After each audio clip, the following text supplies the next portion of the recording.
ಜೊತೆಯಲ್ಲಿ ನ್ಯೂಸ್ನಲ್ಲಿ ಜಾಹೀರಾತು ನೀಡಲು ಈ ನಂಬರ್ಗೆ ಸಂಪರ್ಕಿಸಿ. ಧರ್ಮಸ್ಥಳ ಪ್ರಕರಣದ ಹಿನ್ನೆಲೆಯನ್ನು ನಾವು ನೋಡುವಾಗ ಅದು ನಡೀತಿತ್ತು. ನೀವು ಪ್ರಕಾಶ್ ರೈ ಸೋಷಿಯಲ್ ಮೀಡಿಯಾದಲ್ಲಿ ಧರ್ಮಸ್ಥಳದ ಬಗ್ಗೆ ಯಾವಾಗ ಮಾತಾಡಿದ್ದಾರೆ? ಯಾವತ್ತೂ ನಾನು ಧರ್ಮಸ್ಥಳಕ್ಕೆ ಹೋದವನಲ್ಲ. ಗಣೇಶ್ ಮಠ ಇವರು ಮಂಟಣ್ಣನವರು ಇವ್ರನ್ನ ಯಾರನ್ನೂ ಭೇಟಿ ಮಾಡಿದವನು ಅಲ್ಲ ನಾನು. ಆದರೆ ಅಲ್ಲಿ ಒಂದು ವೈದ್ಯಕೀಯ ಸಾವಾಗಿದೆ, ಒಂದಷ್ಟು ಸರಣಿ ಸಾವುಗಳಾಗ್ತಿದೆ, ನ್ಯೂಸ್ ಆಗ್ತಿದೆ ಅನ್ನೋದ್ರ ಬಗ್ಗೆ ಆತಂಕ ಪಟ್ಟವರು ನಿಜ.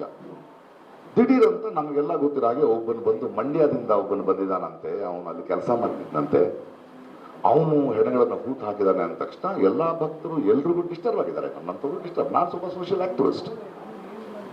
ಏನಿದು ಹಿಂಗಾಗ್ತಿದೆ ಅಂದಾಗ ನನಗೆ ನೆನಪಿರುವ ಹಾಗೆ ಮತ್ತು ನಿಮ್ಮ ದಾಖಲೆ ಇರುವಾಗ ಇಮಿಡಿಯೇಟ್ ಆಗಿ ಸರ್ಕಾರಕ್ಕೆ ಒತ್ತಾಯ ಮಾಡ್ತೀವಿ. ನೋಡಿ, ಅನವಸರವಾಗಿ ಯಾರೋ ಮಾಡಿದ್ದಾರೆ ಅಂತ ಕೆಲವರು ಶುರು ಮಾಡ್ಕೊಂಡಿದ್ದಾರೆ, ಅದಲ್ಲ ಇಂಪಾರ್ಟೆಂಟು.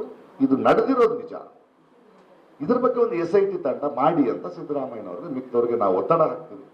ನಾವು ಆಮೇಲೆ ಹಾಕಿದ್ಮೇಲೆ ಸರಿಯಾದವ್ರನ್ನ ಆಯ್ಕೆ ಮಾಡಿ ಅಂತೀವಿ. ಕೊನೆಗೆ ಮೊಹಾಂತಿ ಅಂತ ಬಹಳ ದಕ್ಷ ಅಧಿಕಾರಿನ ಮಾಡಿದಾಗ ನಾನೇ ಟ್ವೀಟ್ ಮಾಡ್ತೀನಿ, ಒಳ್ಳೆ ವಿಷಯ, ಒಳ್ಳೆ ಆಫೀಸರ್ನ ಹಾಕಿದ್ದೀನಿ ಅಂತ.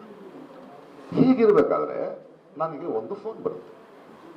ಮೊಹಾಂತಿ ಅವರು ಇನ್ನೂ ಈ ಚಿನ್ನಯ್ಯನ್ನ ಭೇಟಿ ಮಾಡಿಲ್ಲ, ಅವರು ಚಾರ್ಜ್ ತಗೊಂಡಿದ್ದಾರೆ. ನನಗೆ ಒಂದು ಬರುತ್ತೆ, ಗಿರೀಶ್ ಮಟ್ಟಣ್ಣನವರಿಂದ ಫೋನ್ ಬರುತ್ತೆ. ಫೋನ್ ಎತ್ತೀನಿ, ಯಾಕಂದ್ರೆ ನನ್ನ ಫೋನು ಬಹಳ ಕಾರಣಗಳಿಗೆ ಬಹಳ ವಿಷಯಗಳಿಗೆ ಕರೀತಾರೆ. ರೈತ ಹೋರಾಟ ಕರೀತಾರೆ.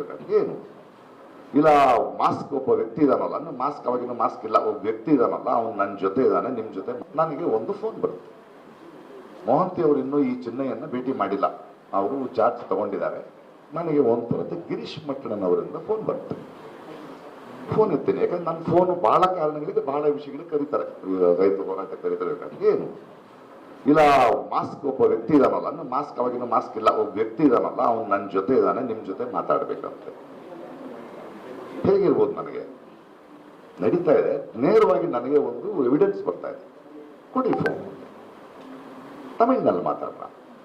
ಅರೆ, ಇವ್ರನ್ನ ಮಂಡ್ಯದವರು ಅಂತ ಇದ್ರಲ್ಲ, ಬಿಂಬಿಸಿದ್ರು, ತಮಿಳ್ನಲ್ಲಿ ಕೇಳಿಸ್ಕೊಂಡೆ. ಏನಪ್ಪ ನಾನು ಉಂಗಳೇ ಪಾಕನು, ನನ್ನ ಯಾಕಪ್ಪ ನೋಡ್ಬೇಕು, ಏನು ಗೊತ್ತು ನನಗೆ? ಹಾಗಾದ್ರೆ SIT ಫಾರ್ಮ್ ಮಾಡಿದ್ದಾರೆ, ಹೋಗು. ಸರ್, ಧೈರ್ಯ ಇಲ್ಲ ನನಗೆ. ನೋಡಪ್ಪ, ನನ್ನನ್ನು ಮೀಟ್ ಮಾಡೋದೆಲ್ಲ ಬೇಡ. ನಿನಗೇನಾದ್ರು ಹೇಳ್ಬೇಕಾದ್ರೆ ನೀನು ರೆಕಾರ್ಡ್ ಮಾಡಿ ವಾಯ್ಸ್ ಕಳಿಸು. ನಾನು ಇಸ್ಕೆ ಇಮಿಡಿಯೇಟಾಗಿ ರೆಕಾರ್ಡೆಡ್ ವಾಯ್ಸ್ನಲ್ಲಿ ಏನೇನೋ ಬಡಬಡಿಸ್ದ. ನಾನು ನನ್ನ ಲಾಯರ್ಗೆ ಫೋನ್ ಮಾಡಿದೆ. ನೋಡಿ, ಇಡೀ ದೇಶದಲ್ಲಿ ಮಾಧ್ಯಮಕ್ಕೆ ಯಾರಿಗೂ ಏನೂ ಗೊತ್ತಿಲ್ಲ, ನನಗೆ ನೇರವಾಗಿ ಫೋನ್ ಬಂದಿದೆ, ನಾವೇನು ಮಾಡ್ಬೇಕೀಗ? ಇಮ್ಮಿಡಿಯೇಟ್ ಆಗಿ ನಾನು ಆ ದಿನವೇ ಇವ್ರಿಗೆ ಫೋನ್ ಮಾಡಿದೆ, ನಮ್ಮ ಮೊಹಂತಿ ಅವರಿಗೆ.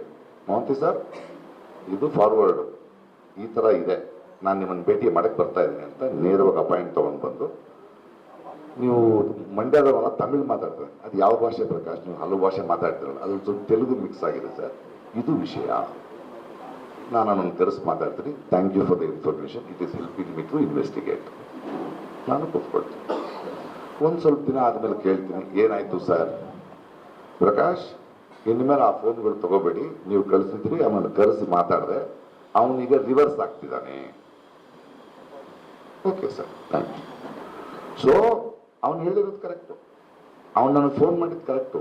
ಆದರೆ ಒಬ್ಬ ಪ್ರಜೆಯಾಗಿ ನಾನು ಇಮಿಡಿಯೇಟ್ ಆಗಿ ಇವರೇ ಮಾಡಿದ್ದಾರೆ ಅಂತ ಧರ್ಮಸ್ಥಳದ ಆಂದೋಲನಕ್ಕೆ ಹೋಗಲಿಲ್ಲ,